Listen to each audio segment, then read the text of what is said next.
അന്ന, ഇനിയുള്ള നീക്കങ്ങൾ കുറെ കൂടെ ശ്രദ്ധിക്കണം. ലോക്കയ്ക്ക് എന്തൊക്കെയോ സംശയം ഉണ്ടെന്ന് തോന്നുന്നു. അവനെങ്ങനെ മനസ്സിലായി? അതറിയില്ല. തോട്ടത്തിലെ ജോലിക്കാരനായിട്ട് സംസാരിക്കുന്നത് കേട്ടു.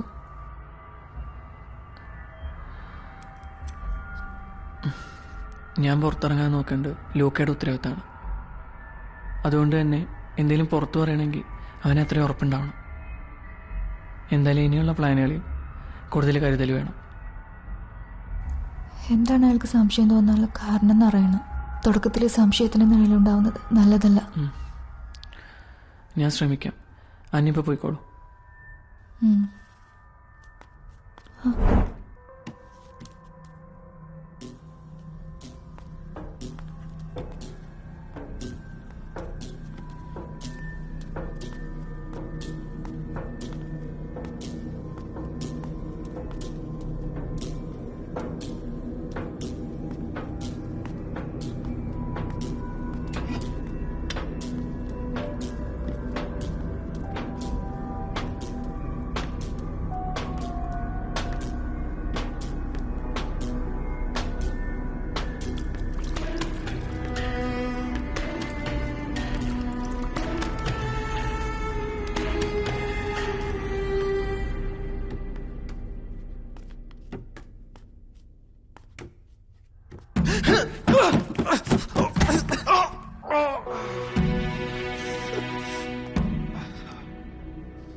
ലൂക്കയുടെ കൊലപാതകം തീരുമാനിച്ചുറപ്പിച്ചതായിരുന്നില്ല.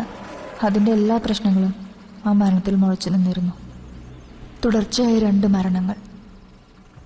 കാരണമറിയാത്തൊരു ഭയം ആ വീടിനെ മൂടി നിന്നു. ഫാദർ, ചിലപ്പോൾ ഞങ്ങളുടെ തോന്നലാവാം. പക്ഷേ സാമുൽ മരിച്ചു വെറും 4 ദിവസമേ ആയിട്ടുള്ളൂ. അതിനുള്ളിൽ ലോക്കയും. ഒരു ജോലിക്കാരൻ എന്നതിനേക്കാൾ ഈ കുടുംബത്തോടും വിശ്വാസത്തോടും കൂടെ നിന്ന ആളായിരുന്നു ലോക്ക. സാമൂല് കുളത്തിൽ വീണ് മരിച്ചതും ലൂക്ക കോണിപ്പടിയിൽ നിന്നും കാലുതെറ്റി വീണ് മരിച്ചതും എനിക്കെന്തോ സ്വാഭാവികമായി തോന്നുന്നില്ല ഫാദർ. പ്രത്യേകിച്ച് കോണിപ്പടിയിലെ എണ്ണപ്പാടുകൾ. പിന്നെ നിങ്ങൾക്ക് എന്ത് തോന്നുന്നു? ഫാദർ, നമുക്കെന്തെങ്കിലും പിഴവ് സംഭവിച്ചിട്ടുണ്ടാവോ? നമ്മൾ കൊടുത്ത ബലി അവൻ സ്വീകരിച്ചിട്ടുണ്ടാവില്ലേ? വിട്ടിത്തം പറയാതിരിക്കെ. ബലി കൊടുത്ത ഒരു ആത്മാവും തിരികെ വരില്ല. നമ്മുടെ കാവൽ മാലാഖയിൽ വിശ്വസിക്കുക. ഈ വീട്ടിൽ നടക്കുന്ന ഓരോ സംഭവങ്ങളും ഒന്നുകിൽ നമ്മുടെ നിർഭാഗ്യം കൊണ്ട് സംഭവിക്കുന്നതാവാം, അല്ലെങ്കിൽ ആരെങ്കിലും ഈ വീടിനെ നാശം വിതയ്ക്കാൻ ആഗ്രഹിച്ചു പതിയിരുന്ന് ചെയ്യുന്നതാവാം.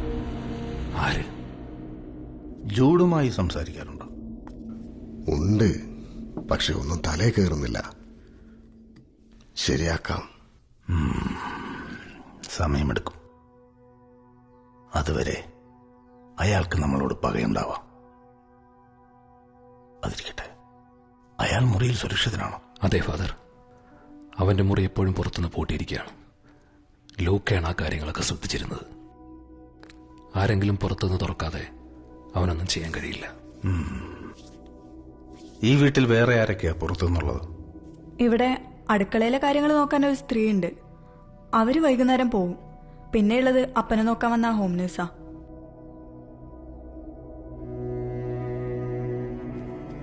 അവർക്ക് ആർക്കെങ്കിലും ജോഡി വീട്ടിലുള്ള അറിയോ?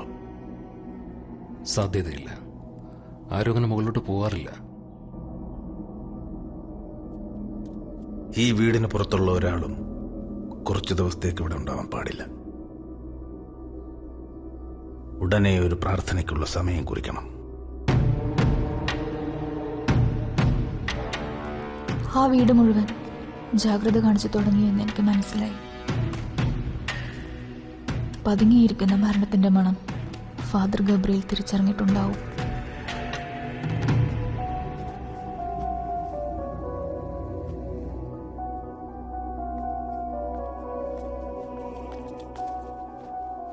അന്ന, ആ, ഞങ്ങൾ 2 ദിവസം കഴിഞ്ഞ് ഒരു ഇടം വരെ പോവാണ്. ഒരു പ്രാർത്ഥനയുണ്ട്. അന്നെ ഒന്ന് വീട്ടിലോട്ട് പൊക്കോ. വീട്ടിലെ നമ്പർ എന്നാ വിളിപ്പിക്കാം. ശരി.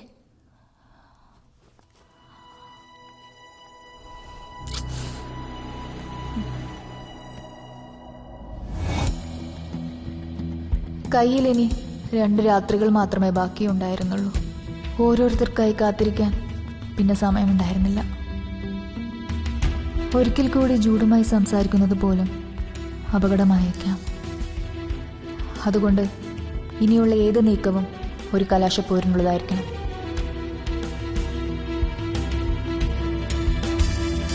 സംഭവിക്കുന്നത് എന്തെന്ന് ആ വീട്ടുകാരെ അറിയും മുമ്പ് എല്ലാവരെയും കൊന്ന് തൊട്ടടുത്ത ദിവസം തന്നെ ഇവിടെ നിന്ന് പുറത്തു കടക്കാൻ ഉറപ്പിച്ചു.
നാനുധാനുഗ്രഹാത്ഭുതലേ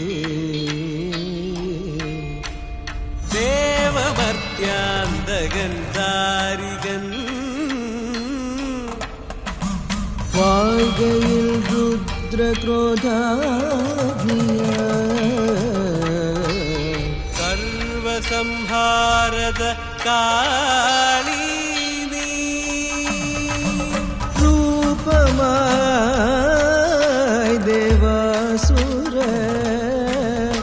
രണാങ്കണേ നിൽപ്പിത രൗദ്രയായി ശൈവാത്മജ തൃശൂലവും വാളുമാ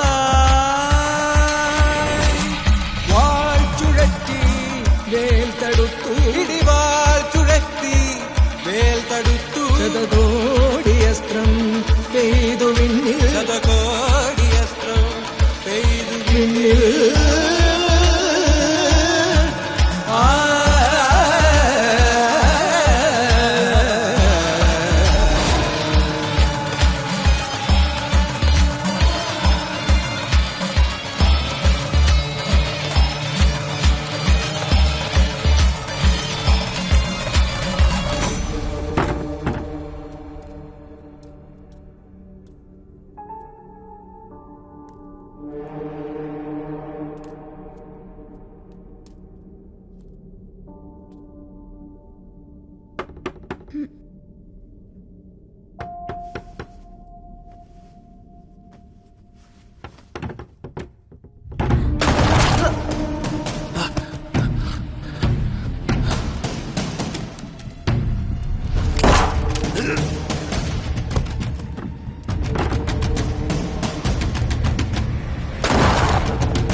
ജീവിതത്തിൽ ഒരിക്കലും ആലോചിക്കുക പോലും ചെയ്യാത്ത സാഹചര്യങ്ങളെ നേരിടുമ്പോഴും അതുവരെ ഇല്ലാത്തൊരു ധൈര്യവും ശക്തിയും ഞാൻ അറിയുന്നുണ്ടായിരുന്നു.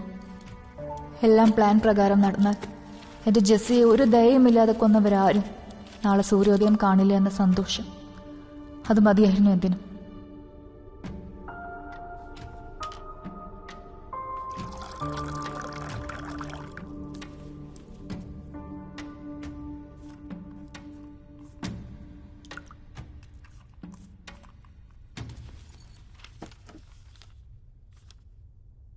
അവിടെ വെച്ചേക്ക്.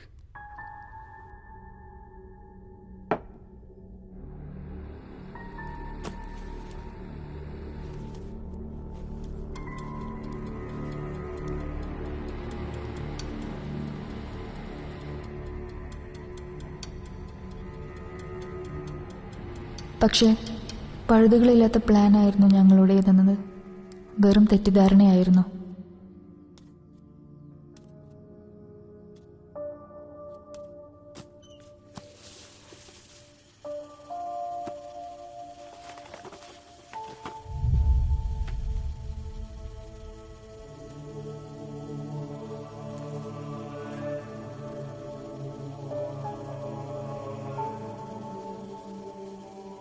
ഞാൻ ആരാണ് എന്ന ഒറ്റ ഉത്തരം കൊണ്ട് അതുവരെ ആ വീട്ടിൽ നടന്നതെല്ലാം അവർക്ക് പൂരിപ്പിക്കാമായിരുന്നു.